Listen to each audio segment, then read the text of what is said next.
there's this idea that silence is difficult, that it's hard to come to, that to practice it, to be in it, would be a challenge. And I always look at it kind of like maybe the ocean. And in the ocean, you have all these waves and ripples and expressions that are happening on the surface, and that's our speaking. But beneath that, the silence is always there. It's not that it isn't being practiced, it's just that we're not aware of it. And so for me, this year that I've entered into, and it's my second year now doing silence, it's not really a challenge, it's just me going deep, going underneath, going below the surface to see what's there. That's all it really is. Now, what might be a challenge is what you discover as you start to go under. As you start to go in, you start to notice, oh, that's that thing I locked away like 5 years ago, and oh, that's that thing from my childhood, and that's that thing I hope never happens again. And that starts to pop up, and you go, I'm going to speak, I'll come back up to the surface. So the practice is actually really just an acceptance of whatever comes up, of whatever is there, because it's there anyway. And so to just ignore it is actually probably more dangerous than to allow it to come up into an awareness, into a consciousness. A little bit of, well, both some background about me and then something about what these heart talks are like. I don't plan what I'm going to share. I might come with a little bit of an idea, and there's a certain few concepts that I always make sure I share, but other than that, I'm here just like all of you, curious, interested to see what happens, what comes up. Because if I came with a plan, then that'd be in my mind, and I wouldn't be speaking from the heart, which isn't really a heart talk then. And so I literally show up, impromptu, spontaneous, see what's going to come up. Every so often you'll see that I'll fall silent. And it's mostly because I have nothing else to say. I'm just waiting for something to come up. I love doing that in more of a spiritual realm because I can fall silent, and then I just look up and people are like, oh, he's channeling. Just shh. When there is a pause, I invite you to also pause, to go inward, see what's coming up for you in that moment. See where you're at, see if there's questions. If you have any questions or comments, please feel free to raise your hand. I'll call on you and you can share into the group. It helps carry the conversation. So a little background about who I am. I've been in personal growth for probably about between 16 to 18 years. And I got into it in kind of a funny fashion. I love telling this story because it always shocks people. So in Bali, Indonesia, where I live, people often ask a few different questions. They always say, what's your name, where are you from, and what do you do?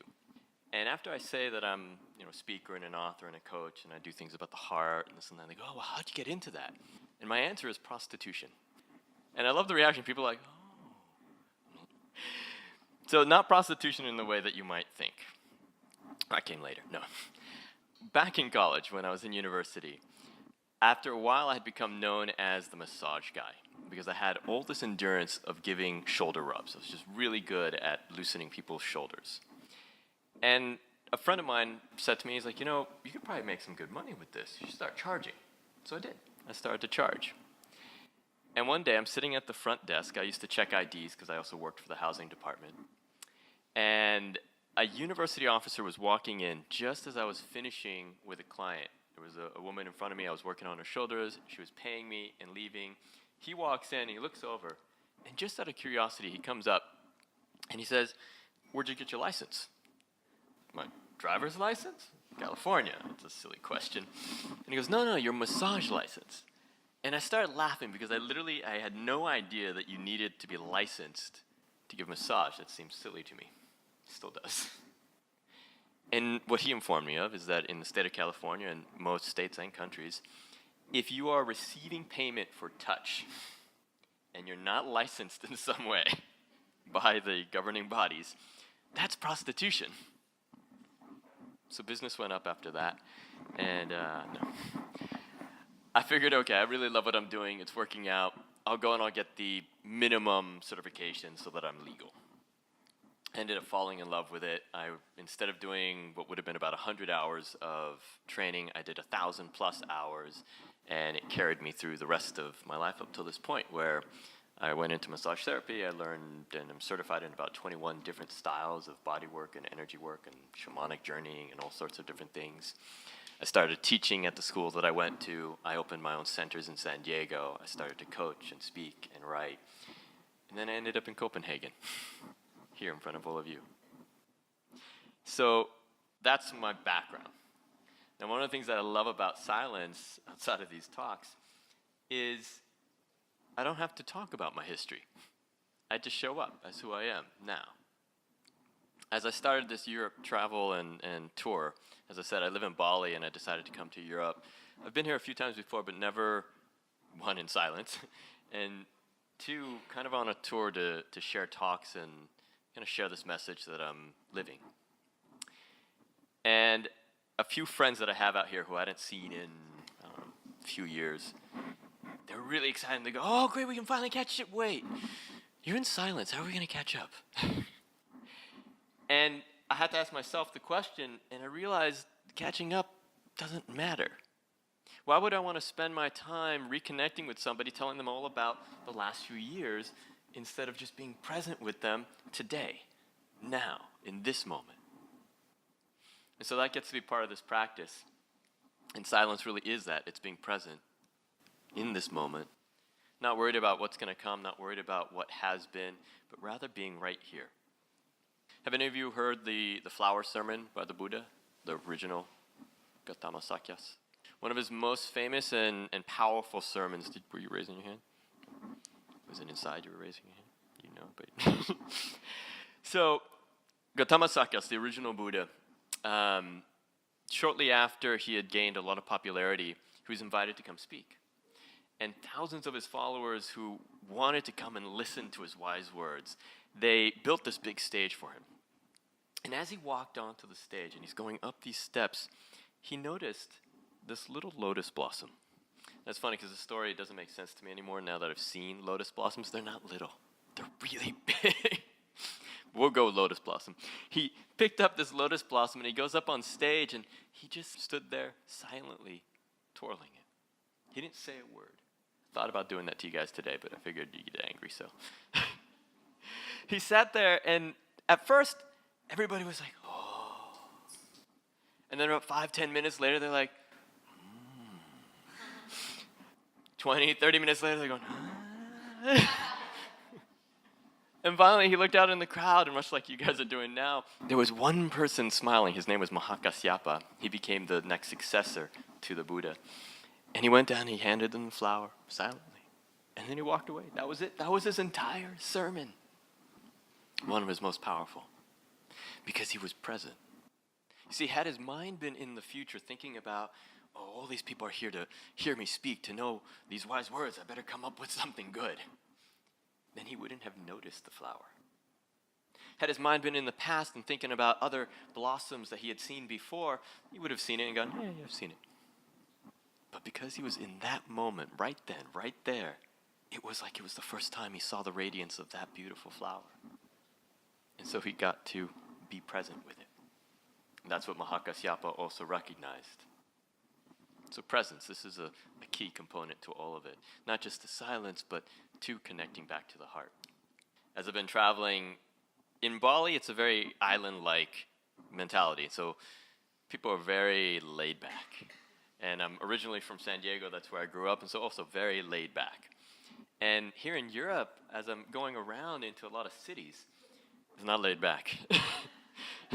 I'm walking with my friends who are showing me around, and I'm like running to catch up, to keep going with them, because people in the cities are used to a faster pace. And I was just sharing with my friend yesterday that what would happen if we slowed down?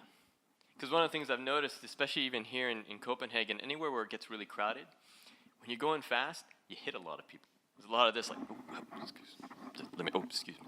Oh, sorry, I didn't see your baby there.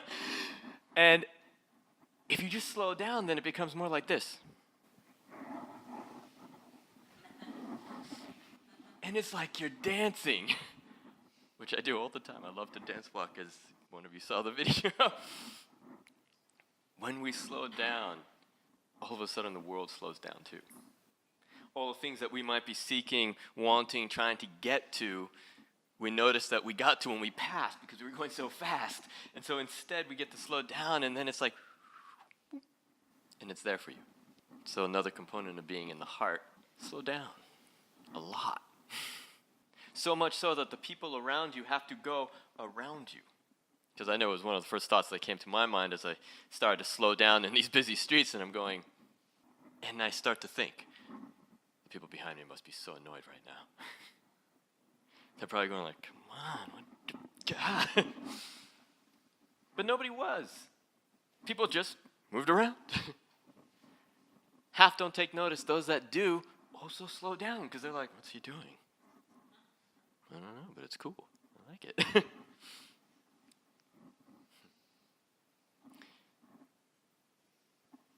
There's three things that I always share in these talks and in any coaching that I do in my books, everything. It's always these three things that come up, and one of them is kind of related to that idea of it's the permission that we give. Permission we give by being ourselves, authentic in the expression of that moment, and then the permission that that gives to another because they see it, they feel it, they experience it. The best way I can describe this is imagine you're walking along the street and you see somebody on the phone. You don't know the story that they're having, you don't know the conversation, but you see this on their expression. And it's just this big, silly grin in the same way that all of you just now, without needing to know the story, without needing to know the conversation, you suddenly had permission to feel the same, didn't you? That's how easy it is. But most of the time, we're walking along, and let's say it's us that's on the phone, and we're having this great conversation, and we're like, and we notice that somebody sees us, we're like, you get all serious again, you contract. You stop expressing what's real because you think that somebody else's thoughts are saying, no, that's not okay. You don't have permission. But it's only you who does that takes your permission away. So if you give it back, then you also give it back to everybody who's around you. Now, permission is the second step. The first one is acceptance. And the reason acceptance is first is because, for me, acceptance isn't about being okay with what's happening in your life. You know, in Hamburg just recently, I was talking with an old friend, and he also was just coming out of a breakup. And he was talking in that kind of spiritual bypass mentality of, you know, but I think it was meant to be, and it's supposed to happen, and so I'm okay. I'm okay with it. It's going to be okay. And I can see the tears in his eyes. I'm going, it's not okay. We think that to be in a higher consciousness, to be spiritual, to be in acceptance of things means to say, everything's okay. That's a really dangerous mentality to go by because then you're inviting anything to come into your life in that way. It's not to be okay, but it's to recognize what is real in this moment. Don't deny it, don't ignore it, don't try to escape it, but recognize it in this moment. That part's okay. Because if you don't, then you don't know where you're starting from, and you have this end in mind, this destination, a place you'd rather be, but you don't know where you're beginning, and so that's going to be a race that you're running for a long time. When we drop into acceptance, it's like we give a home address. I love to give this example. It's like you go on Amazon.com. Do you guys know Amazon? You guys been there? You've maybe ordered a book or something? You go on Amazon.com and you're looking for that perfect, let's say, self-help book. And it's this book you're looking to find out who you are. And you find this book, and it's got this beautiful, colorful cover, and it says Rodolfo Young. You're like, yes, that's the one I want. And so you find what you want. You find the resource that you've been seeking. And you go over to the billing page because you know it takes an investment. It's your time, your energy in some form. All transformation takes this. All change takes this. And you put that in, that's no problem. And then it goes to the third page. Now, this is the tricky one. Shipping address. You haven't accepted where you're at, so you're like, I don't know. And so all the resources in the world, everything that you've been asking for wants to be delivered to your doorstep, but it doesn't know where your door is. This is why acceptance is the first step. Because until you truly accept, then the permission to receive doesn't occur. And the beauty of when you do accept and then that permission comes up is the third step. Expression occurs automatically without thought. Now there's some little tricks and subtleties to it all. Because in acceptance, we often go, okay, I get it. So I have to accept where I'm at, then I can get out of it. No. That's called tolerance. You see, your happiness lies in the waiting for something instead of waiting upon something. You're only tolerating it for as long as you imagine that a future will be different. That's not acceptance. That's still denying what is. That's still going, okay, well, this is kind of happening, but we're going to pretend it's not. I'm going to come over here. I'm going to live in this world for a little while. It always catches up. So acceptance truly being where you are, not needing to change it in the moment of recognition. The reason you don't need to change it is because it's already changing. It's been changing the whole time. Have you ever, in any element of your life, had it stay exactly the same all the time? No, right? So why do you believe that your pain would stay exactly the same all the time? Yet we do, don't we? We're constantly feeling pain. We go, oh my God, this is forever. I have to do something about it. And we start to manipulate and control and try to create all these conditions because we're afraid of the totality of that moment. But that's all it is a moment. It's on its way out if you let it. That's the permission. Life is always moving, changing, transforming. It's only us who hold on to it and keep it in its place. It's almost like we go through an experience, and especially traumatic experiences or emotional experiences, and we want to understand them. We get into the scientific mind about it, and we go, okay, just to make sure this never happens again, that's the control again, I need to understand this. I need to know how it works, where it came from, how it's going to go, how I'm going to make sure it goes, and then I'll have control and I'll be safe. And so as we're looking under the microscope at this moment, and the moment's trying to go, we're like, no, I'm not done analyzing you. Stay here. Now you see the problem. So in acceptance, what you do is you go, oh, look at that. Oh, it's gone. Oh, look, there's something new. Oh, it's gone. And that's how life is constantly going on. It's just this film strip of experiences happening. I had the thought just recently, and I thought it was beautiful. You know, we look at the innocence of a child. And most of the time, when we talk about it as being a child, we go, ah, yes, the innocence. So beautiful, so radiant. We get all warm and fuzzy about it. But then when you talk about the innocence of an adult, there's immediately this mind idea that goes, nah, adults aren't innocent. They're either naive or they've got something they should be guilty about. They've lived too long to just be going along purely. Innocence is not about purity.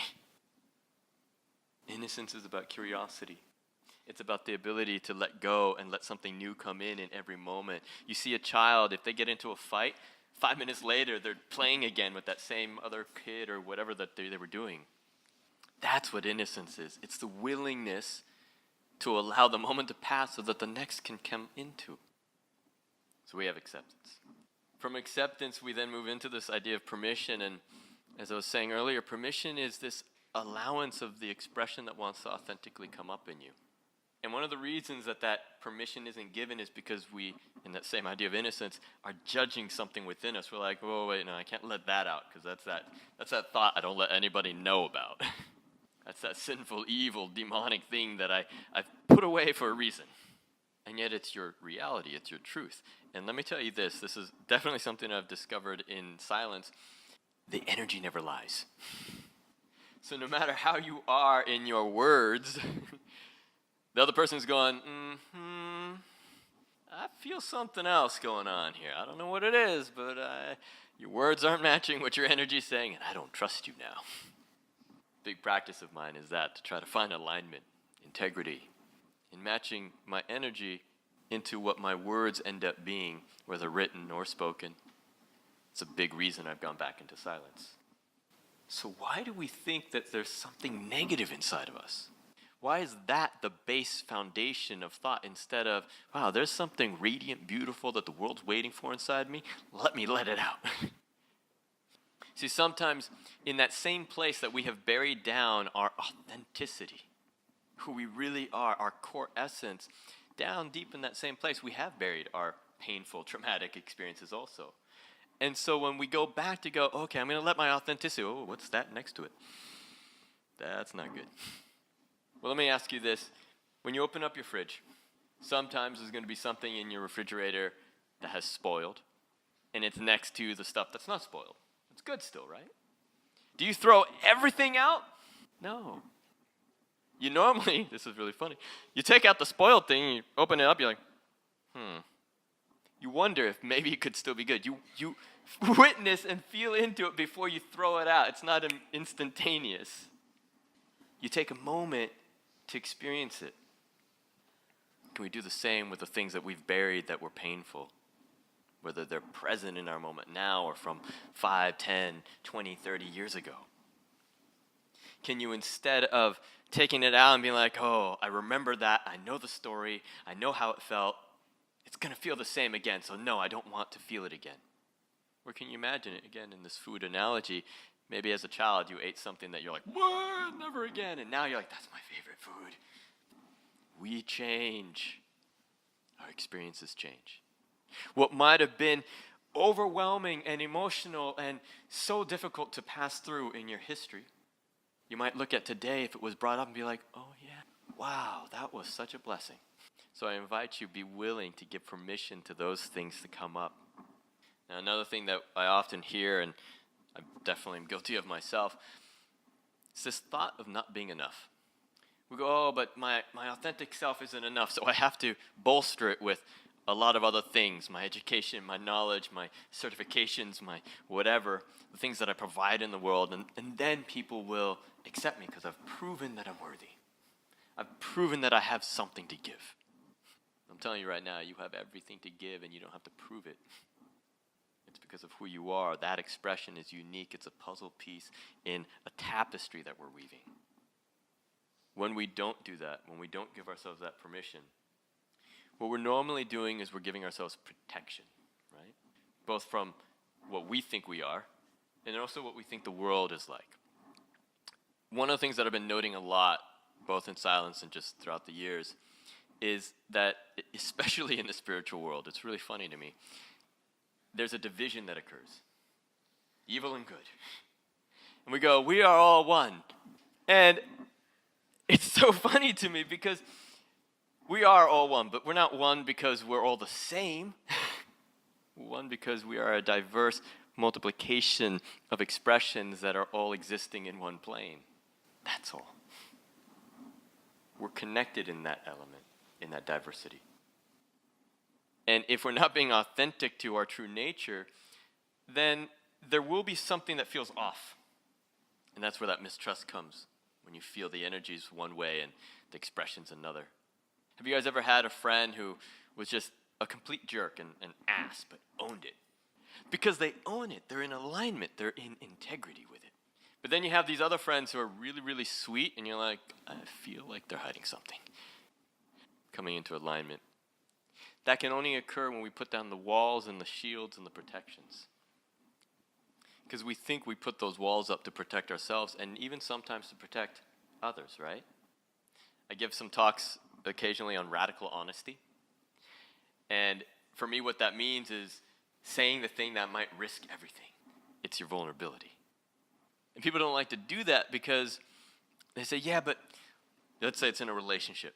And whether friendship or romantic or business, you're like, well, look, I really want to tell this person that their haircut's kind of funky. But I don't want to hurt their feelings. And so I want to protect them so I won't say anything. Or maybe it's that somebody's got something in their teeth. Have you guys ever experienced that? You got home after a long day and you know you only ate at lunch. You're home, you're going to brush your teeth, you're like, what the? Really? Nobody said anything? Because everybody was trying to protect you. They're like, oh, I don't want to make them feel uncomfortable that they've been walking around with this thing. So we'll just let them discover it on their own later. Terrible. Every time that we put a wall up to try to protect ourselves or another, what we're really doing is we're separating from them. We're separating from ourselves and we're separating from the other person. And here's the funny thing, and this is what ties it back to this idea of not feeling worthy and enough, is let's say you've put 50% of your energy into your shield, and then from that wall, you look back to see what you're protecting, you're like, there's only 50% of the treasure back there. It's not enough. You guys get that? It's not that you are not enough, it's that you've divided yourself. you're split into two places, and that's really being generous. Normally, we're split into like a dozen or more places. Because they're like, okay, I gotta protect the way that I interact with family, I gotta protect how I am in my business, I gotta protect over here, and all these different walls that we've put up. And often they're not just one layer, it's kind of like, okay, here's the fence, and there's the moat, and then with the brick wall, and we've got the cameras over here, and then so many securities. And what's funny is, who puts up a security other than one who is insecure, yeah? Because if you're secure, you don't need to put anything up. I have a friend in Bali, and he tells this hilarious story. He used to be a door-to-door salesman, and he told me one day, he said, my favorite customers are the ones when I walk up to the door, and there's a big sign, it says, no solicitors. Do you guys know what that means? It means don't come knock on the door. We don't want to be sold anything. No solicitors means no soliciting, which is to sell, to offer something. And I looked at him and I was like, I don't think you know what the sign means. He's like, yeah, I do. It means I'm too weak to say no, so please don't knock. His best customers. We put up protections because as we do that, we weaken the core essence of who we are to radiantly put a border of clarity rather than a border of control. I'm going to say that again, a border of clarity instead of a border of control. You see, we're trying to control the situation instead of just being clear about who we are. And then there is no need for control. There is no need for protection. There is no need to argue your truth in that moment because it's accepted. It's the difference between going to somebody and saying, I'm feeling really sad. They can't argue that. They're not going to be like, no, you're not. But if you go up and you say, you made me really sad, oh, they're going to argue that. See the difference? It's a clarity of ownership, a clarity of expression, and a clarity of authenticity in wholeness. Now, because I see some couples, and I know many of you probably have partners or family or whatever in outside of here, sometimes in a relating with somebody, we do have to admit that there's two in the party. And so we look at this idea of ownership, we're like, yeah, but look, I can own 50% of it. But they did the other 50, maybe 60. Okay, 70%, because I don't know what they were thinking. But no, you own 100% of your involvement. There is no dividing of it. Because the moment you do that, it's because you're trying to protect you or them. But having the clarity, the boldness, the vulnerability and courage to just show up and say, okay, look, I messed up. This is how I messed up. And then the mind's going to come in and be like, and let me tell you how you messed up. No, don't do that. Just own your side of it. Why? Because the moment you do that and you've given permission for your authenticity to come up, do you remember the smile on the phone? You give them permission to do the same. Because you're not attacking them, accusing them, or threatening their ego identity in any way, but instead you're saying really vulnerably, look, this is where I'm at, and this is what I'm feeling, and this is where I know I did this and I did that, and that's how this happened. I just wanted to share that. And then they go, wow, I need to share something too. Sometimes, not always. But the point is never to get something from the other. The point is to relieve it from yourself. That's what forgiving really means. We forgive to release something from our own hearts, to lighten our own burden. So we have acceptance, and then we have permission, and then we get to expression. That's one of my favorite ones. In expression, it just comes out of you. It's not planned. It's like a true smile. It just occurs not because you thought about it. It's not a camera smile, okay? It's not a photograph smile. I know those. You're like, okay, why is she not pushing the button? And you're saying that, but the way you just smiled now, that was a real smile. You didn't have to think about it. You didn't go, oh, that was kind of funny. Should I smile? No, I'll smile, okay. There was no process to it. So expression is not a result of a progression of things, but expression is this moment and what just happens. And you start to tie them all together. So there's kind of a loop. It goes acceptance, permission, expression, right back to acceptance. So maybe your expression right now, you have it happen and your mind comes in and goes, well, that was weird. Great, accept it. That's the reality of this moment. And you just continue in this pattern. And that, my friends, is the heart space. That's what I'm sharing. That's what my goal is. When I came out of my first year in silence and continuing now into my second year, I began a mission to inspire 1 million hearts. And it's literally just that, to bring acceptance, permission, and expression as much as I can in whatever way that I can, whether it's through my books, my talks, my coaching, or me just dance walking on the streets. If I can do that to create a presence for people, great. And if the people who come to my talks or get coached with me or read my books can then feel that same and then do it to others, the ripple effect's going to be endless. So your question being, how do you hold the position, the role of mother and parent, of protector, and yet still be vulnerable and real? Well, this is where it comes back to radical honesty.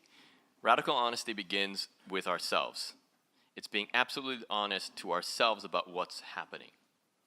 So if in our minds we're not accepting that and we're going, okay, I'm exhausted, but I shouldn't be. I want to be a good mother. And if I'm exhausted or if I get angry or if I just want to break down and not care about it for a moment, oh my God, that's scary, right? Because all the judgments come in of society of like, oh, she says she doesn't care about her kids. No, what you said was, I care about myself enough to make sure that I'm whole and healthy and able to respond to my children. It's an idea of responsibility that comes in and holds us trapped in this, no, I gotta keep going, I gotta keep going, I gotta keep going until you collapse. Let me redefine responsibility. It's not a duty that's placed upon you. Responsibility, break the word apart, is the ability to respond. That's it. It's the ability to respond. And if that moment you cannot respond, then accept the reality of that. And I don't know how old your children are, but there's always an option. Whether if they are old enough to understand, and you'd be surprised, children are amazing. Or if they're not old enough, then know that there is some resource, a friend, a family member, somebody who can help. But until you accept that it's real that you're exhausted and that it's okay to take care of yourself. My silence is not an isolation in any way. It's not to divide, it's to connect. And so the idea is that I'm just not using my words, my spoken words. And here's the thing.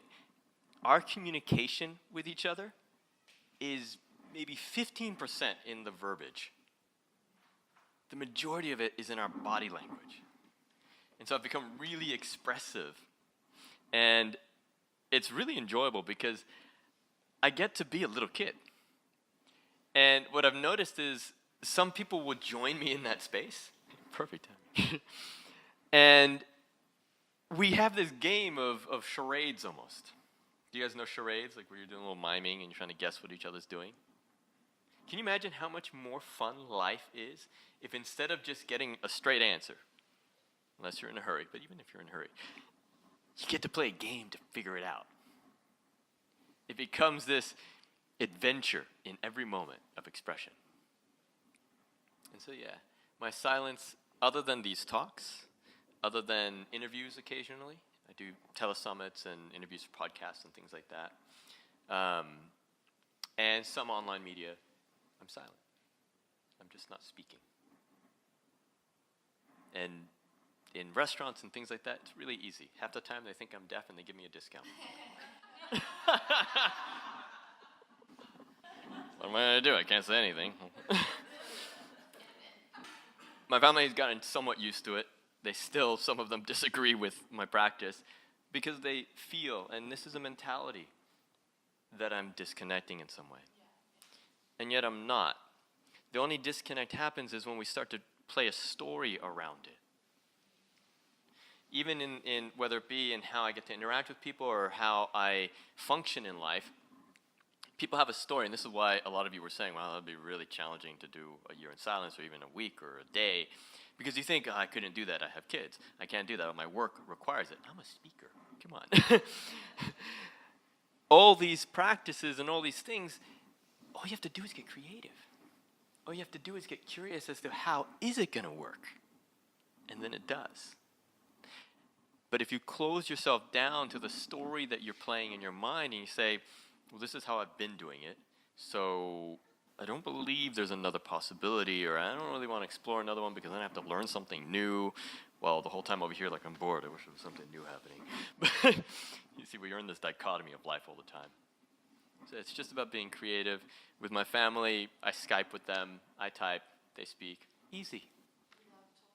Even in my coaching, it's actually one of my favorite things to do now. When I coach in silence. I don't speak. And I'm more effective. It's wonderful. Because people resolve their own issues, which is what they were doing before, too. They were doing that before, too, but it took a lot of argument because they would come up with something and I would say something like, oh, have you looked at this? And like, yeah, but no, blah, blah, blah. And we go back and forth. Now I just sit there quietly and they argue with themselves. And then they come to a resolution. They go, oh, thank you so much. This was great. And I go, you have a question?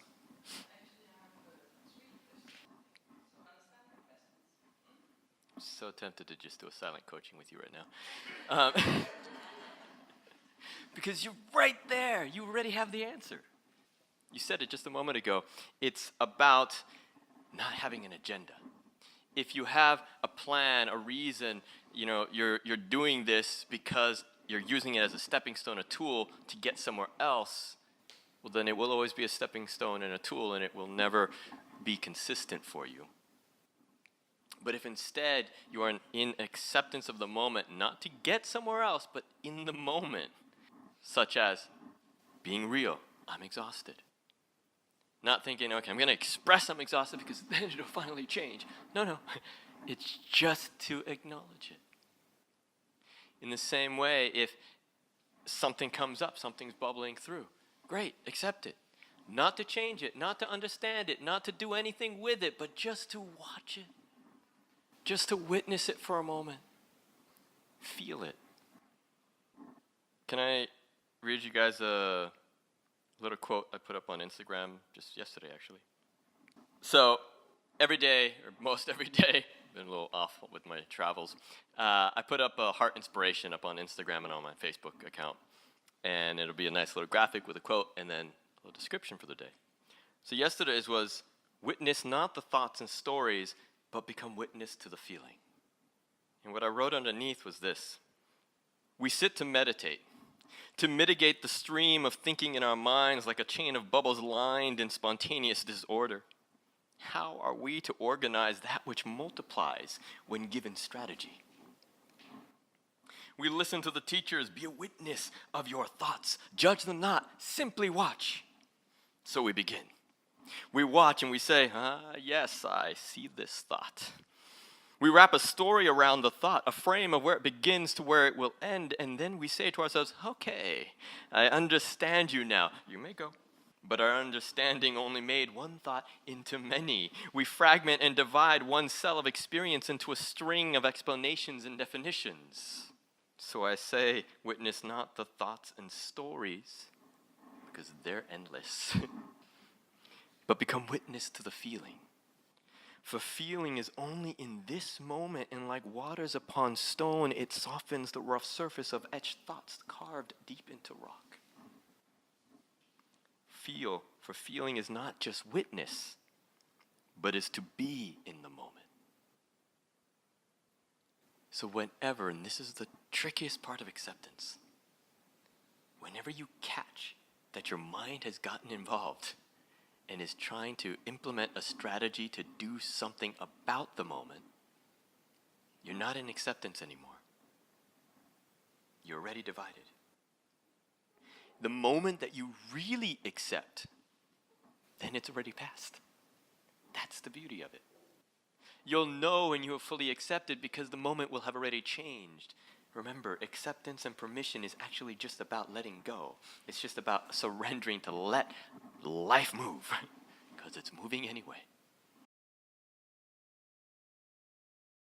So your question is on love in relationship. So this is more personal love, yeah? There's universal love, unconditional love. Then there's this personal love. And the very first thing that comes to my mind when I think about personal love is it's not about to somebody. It's personal. It's about me. It's about what's love to me. What is it to love me, myself?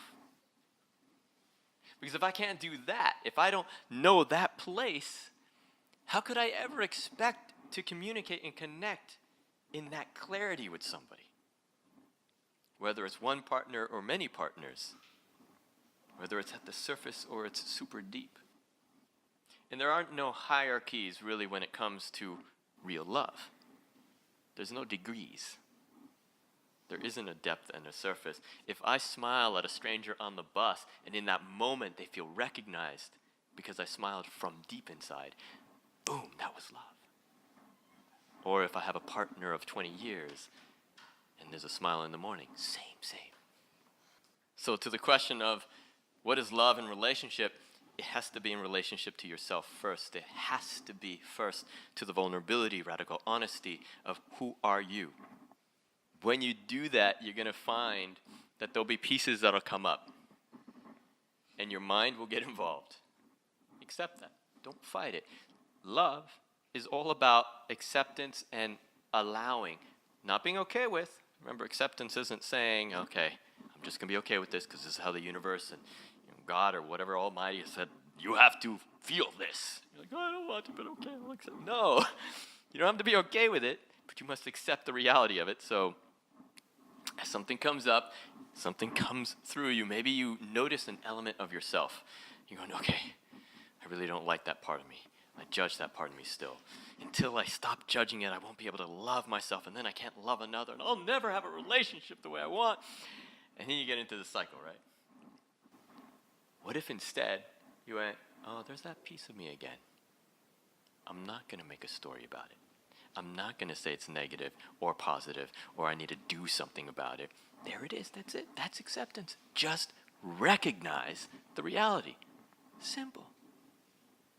And in the moment that you do, another expression will come up because life is just presenting you all the time.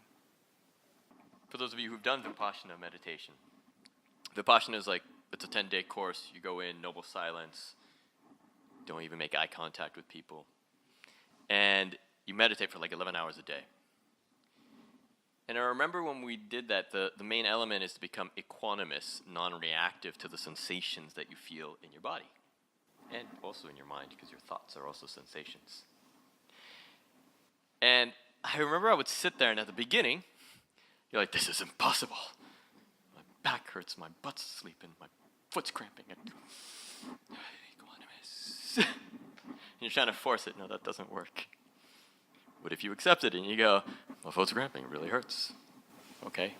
Oh, look, something else is happening. I feel a little itch over there. Wait, I'm over here now. And you become this kid. You've watched children, right? They look like their attention span is minuscule. But really what they're doing is they're experiencing life in the capacity and the flow at which it's going. An expression comes, it goes. An expression comes, it goes. An expression comes, it goes. It's like a flame. And it's captivating.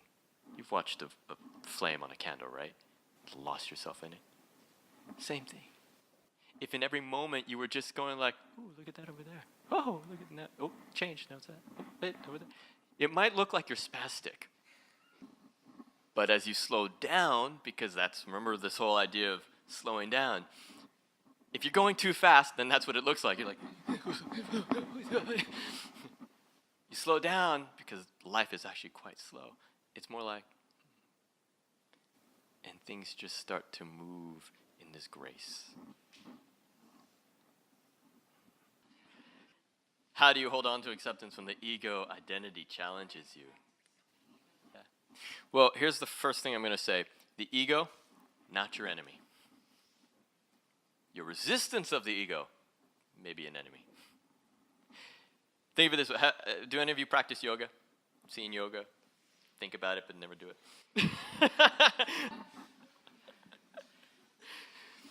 And yoga is one of the most beautiful places to test your ego.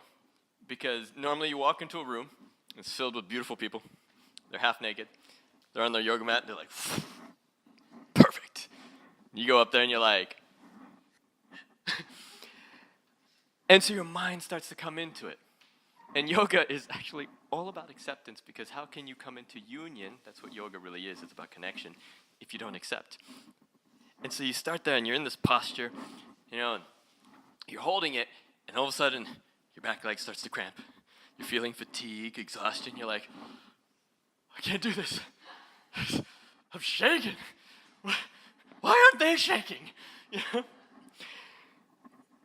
The ego is just your observations. It's just you making notice of what's going around, the other expressions in the world.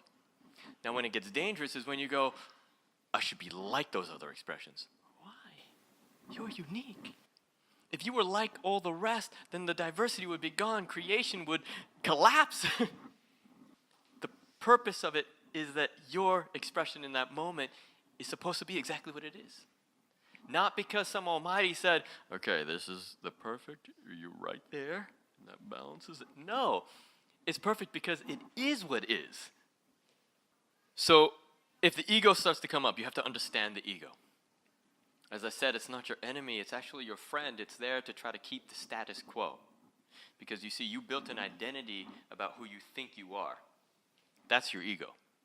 And your ego is there as like a safeguard. It's your protective walls that comes along and says, okay, you said this is who you are. You are the king. I'm the warrior, the guard. I will keep the kingdom safe. That's what the ego is doing. What normally happens, though, and I'll ask you guys a question. If you had a kingdom and you were the king or the queen, would you want your kingdom run by your decisions or by the decisions of the general? Most of us are letting the kingdom be run by the general, the ego, the one who we've appointed to protect us. That's the only problem that's going on, is that where your attention and energy has been placed, remember I was saying this earlier, you put all your energy in the walls. Instead of coming back to who you are, your core essence, that's the royalty, that's the real ruler, the leadership of your life. Come back to that, let the ego do its job. But don't let it rule and make the choices for you. So you're back in that position. You're sitting there, you're like this. You're shaking. The ego's going, they're not shaking. Why am I shaking? I don't know, but it's making me shake even more. And all the energy's over there. And all of a sudden you go, wait, let me come into my core. Have you ever heard this in a yoga class? They're like, come into your core. Bandha. You go in there, and you're in your core. And all of a sudden you're like, I got it. I could stay here all day. Because all of a sudden you're centered. That's your strength in your core. To live life from the heart, to be led by the heart, all you have to do is you put your chest out a little bit like this as you walk around.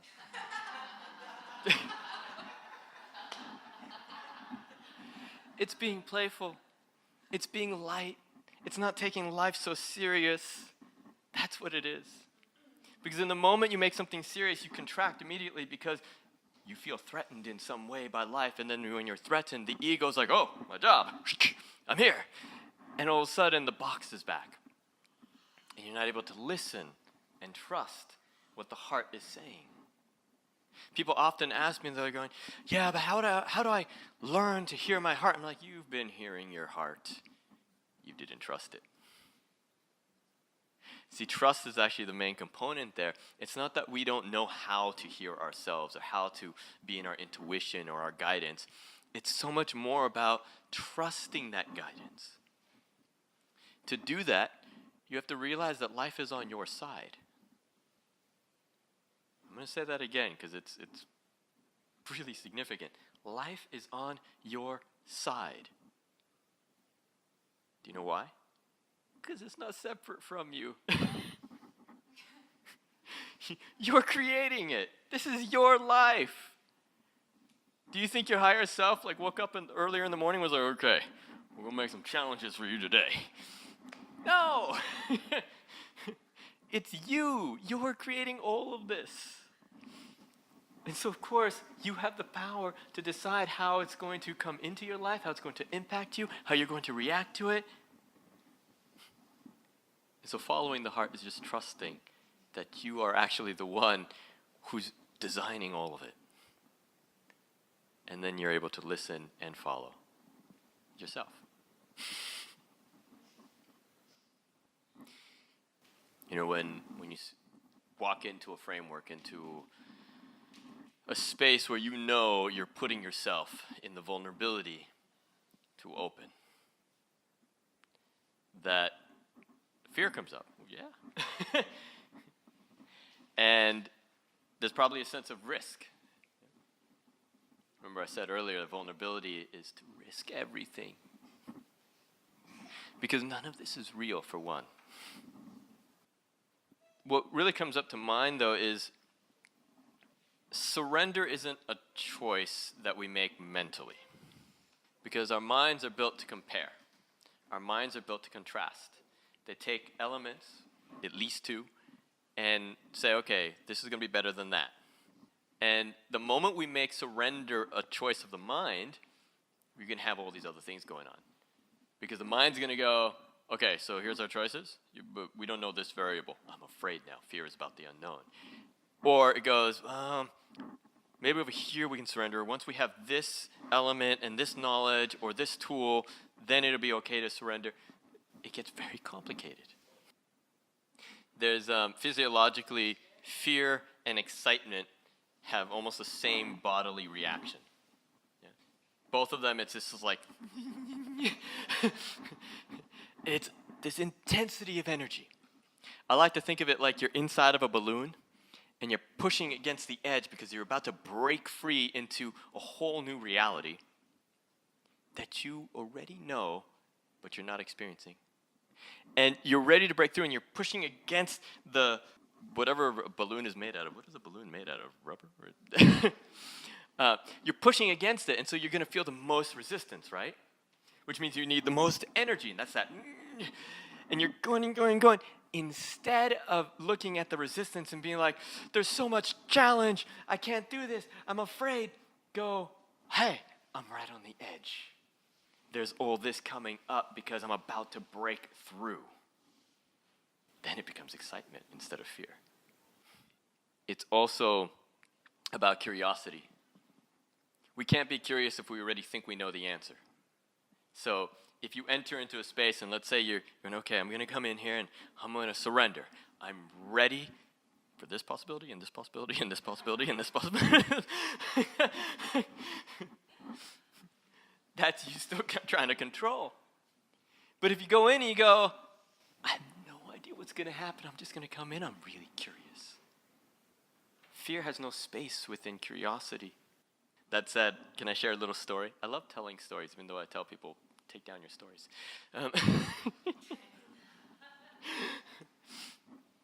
So, a number of years ago, I was in San Diego, California. It's where I grew up. And I was going through one of these moments.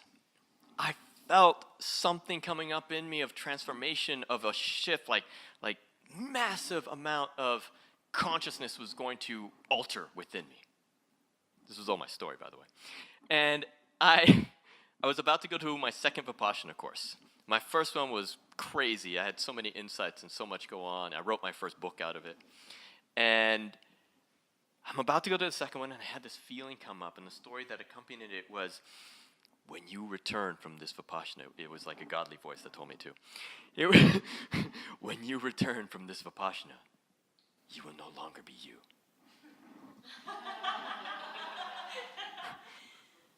Who am I going to be? Unrecognizable. And I remember getting so afraid. Because I thought in that moment, what if my mom doesn't recognize me? What if my dad doesn't recognize me? What if my sister, what if my friends, what if the people who I love the most no longer know who I am? I'm really scared. So I started looking for an out. I was still committed. I was like, I'm going to do something spiritual over this week or something, because it was like a special week. Maybe it's not going to be Vipassana, because I've just been given this insight that something big is going to happen there. I'm not ready for it, so I'll do something else. And it just so happened that a new client in the massage clinic I was working at the time, she came in and she was telling me about this epic trip she was going to take to Peru. And they were going to hike up and go see Machu Picchu. I was like, I've always wanted to see Machu Picchu. If only I could find a group to go with.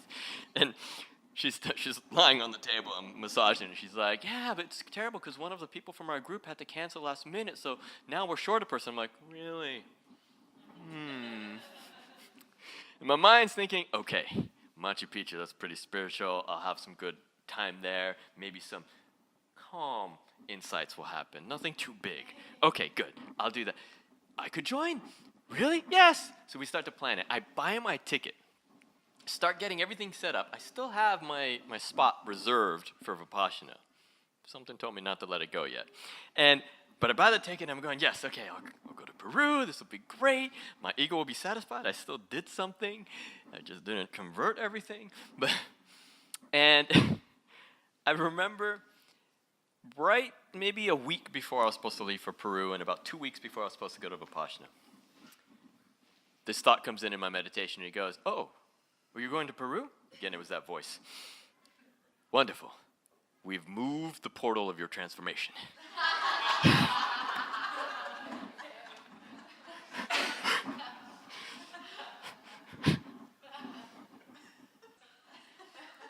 There is no reason to resist or fight it.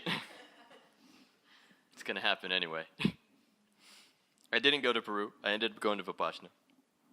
And I came back. My family still remembered me. But they noticed something had changed. And you know what it was? It's funny because it happened before I went. It was I had surrendered. I wasn't resisting what wanted to come through me anymore. And I wasn't afraid anymore. It is inevitable that who you are, that the totality, the fullness, the wholeness of yourself is going to express. It's going to come up. It's going to come out no matter what you do. So why not join with it? Why not be in that adventure and joyous expression when it comes through you?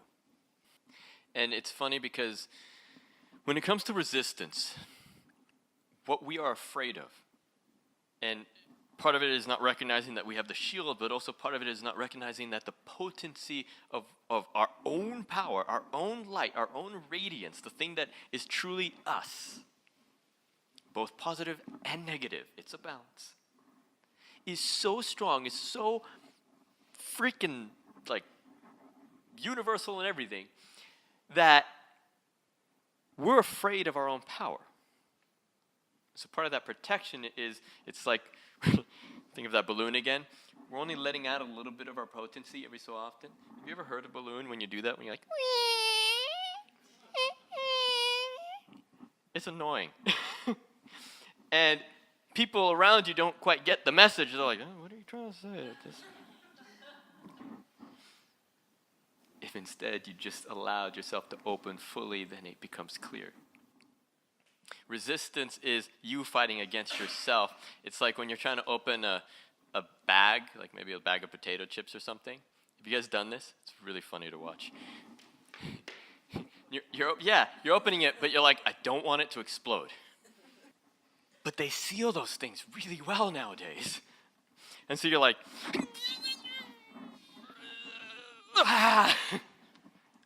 because you're fighting against yourself, right? That's the only reason you have to make all these funny faces while you try to open up this bag. Because otherwise it's just... But because you're afraid of how much might happen when you open, you're like, okay, let me temper this. Let me control this. Don't try to control. Surrender. Trust. No matter what comes up through you, here's the other thing that hopefully this drops another pin for you. No matter what's coming up, you might be afraid that, what if it's not something good? Guess what? It's still there. And it's still coming up anyway. You're just not owning it. So don't fight it. Let me go first into this idea of egosphere. Right? It's not egosphere, your fear, because ego's a part of you. Right? And the ego's fear or your fear is that there's a loss of identity that might occur. In the same way that I was petrified that nobody would remember me, it's a sense of, but everything that I am would cease to exist. I look at ego as being kind of like you take a cup of water and you're pouring more water into it. And as you do, all of that you place within there is your conditions, your beliefs, your values, your history, your experiences, the things people have told you, the things you have told yourself, the things you've experienced, your history, your baggage, your emotions, everything you place into this cup as you pour the water in. And when it's full, you stop pouring, hopefully. Some of us don't. But you take that water and then you start looking at it and you're like, yes, this is who I am. Some of it you don't like, so you pour it out, or you offer it to a friend. You're like, would you like some water? I don't like that bit. Thanks. Okay? And then you become attached to the pieces that you deem as, yes, these are who I am. And as you become more and more attached, that water becomes frozen. And then you forget that the cup exists. You forget that the container, the vessel, which was you, that was the real you, exists.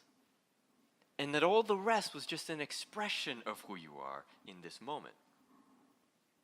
And so instead, now you have this block of ice that's sitting out with no container because you forgot about the container. What happens to a block of ice that you just left out? Melts, yeah? And as it's starting to melt away, which is what identity is doing all the time, your ego, your identity, your self-perception is always dissolving in every moment. But because you forgot that there was a cup, you freak out. You're like, I'm losing existence. I need to add something. I need to become something instead of just be. Because if I'm just being, I melt away. So I remind you right now, there is the cup. Ego does not need to be afraid. The cup is there, so as you melt, as your expressions dissolve, great. They're not dissolving, they are evolving. They're transforming into some new form that balances the next moment. I love to use this with water because water does that. It has its different phases, right? You have liquid, gas, solid. And it's a cycle that is required. So,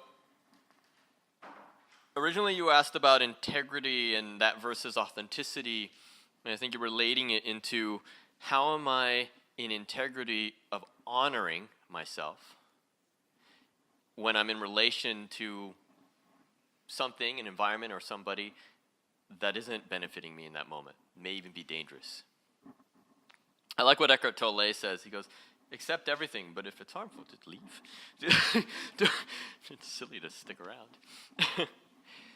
At the same time, integrity for me isn't about how we communicate to somebody or how we express. That's the authenticity part. Integrity is how are we aligning what's true for us and what we express and how we are in the world. That's what creates an integrity. It's an alignment. Half the time, here's a great example. I know a lot of people, especially in the States, I don't know how it is here in Denmark, but who will work a job because they're like, well, I hate my job, but just 2 more years and I can finally do what I'm passionate about. Most of those people never just see the 2 years. They go 5, 10 years, at least. Because they're not in alignment, therefore their energy is not whole. Therefore, every effort that they make towards their real passion doesn't come from a wholeness and a fullness, and so they're stuck. Integrity is about going, my passion is here, but I'm over here. I wonder what would happen if I came over here and I came into alignment with it. Now, I don't know how it's going to unfold. I don't know how I'm going to make a living. I don't know how I'm going to survive, but I know I'll do it from my best capacity. And then when you are there, you're just spontaneously authentic. It happens. This idea of letting go is coming up for some reason for me at the moment. It's funny because, again, in the spiritual world, in the conscious communities, we throw words around, whether that be love or letting go and acceptance and surrender and things like that, and kind of just assume that there's an agreed upon definition. Something terrible happens, you're coming out of a relationship, and you go, okay, you have to let it go. What's that mean? What do we mean when we say let it go? For me, surrender, letting go, allowing, permission. It's about not trying to control, but rather being curious, not in submission, meaning not by saying, okay, I'm going to just let whatever happen, but rather become curious to see what's coming along the conveyor belt of life, and then be ready to pick up what you want. That's what letting go is. It's actually opening your space, your hands, your arms, your heart, for something new to come in. We think of letting go as being something you lose, but letting go is allowing yourself the possibility to receive.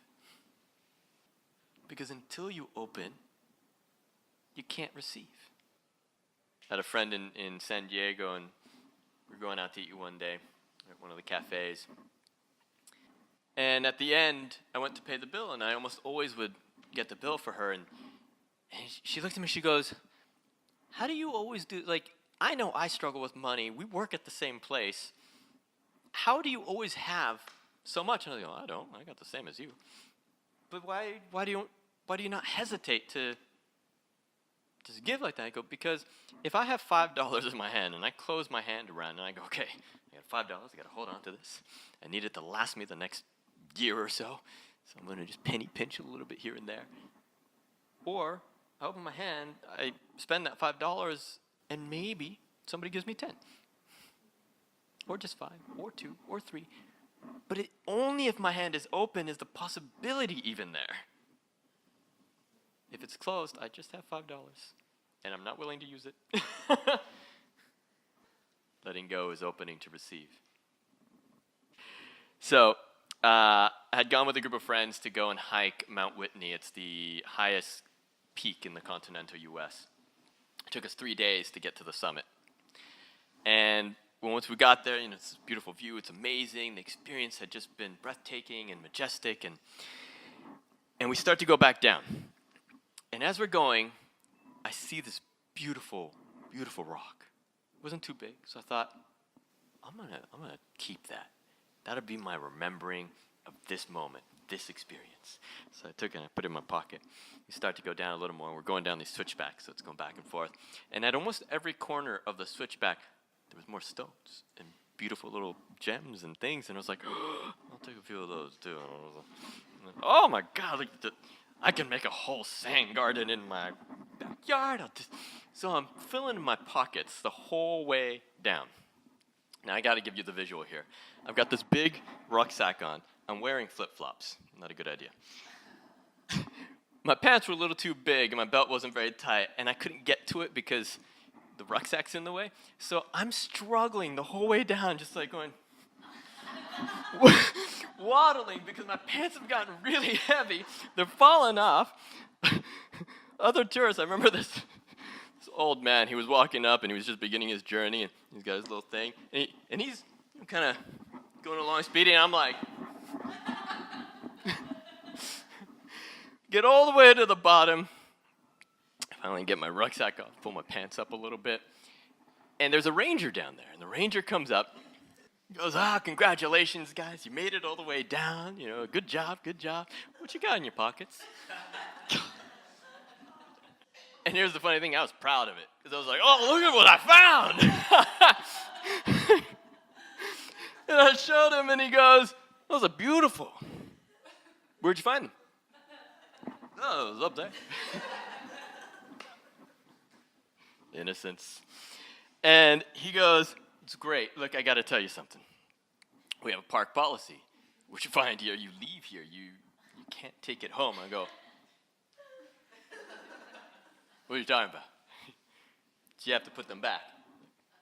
Do you know how hard it was? The struggle it was for me to carry all these things with me, to keep them because I wanted to make sure I'd have them, so I could remember this experience. He goes, yeah, I'm sorry, you got to put them back. Okay. I start emptying my pockets. Give him some, I put some on the ground, spread them out. And he looks at me and he goes, I'm proud of you. I'm glad you were able to let that go, and you know, you probably feel better. I was like, and I start to walk away, and he goes, oh, and sir, can you empty the ones in your bag too? Because we always save a few, right? Just in case. Just in case. And we hide it away, even from ourselves. Just in case. And sometimes it's not just the positive experiences, it's often the negative experiences that we hold on to, we fill our pockets with, we burden ourselves and weigh ourselves down with. And when you finally got me to empty all and everything out, I stretched a bit.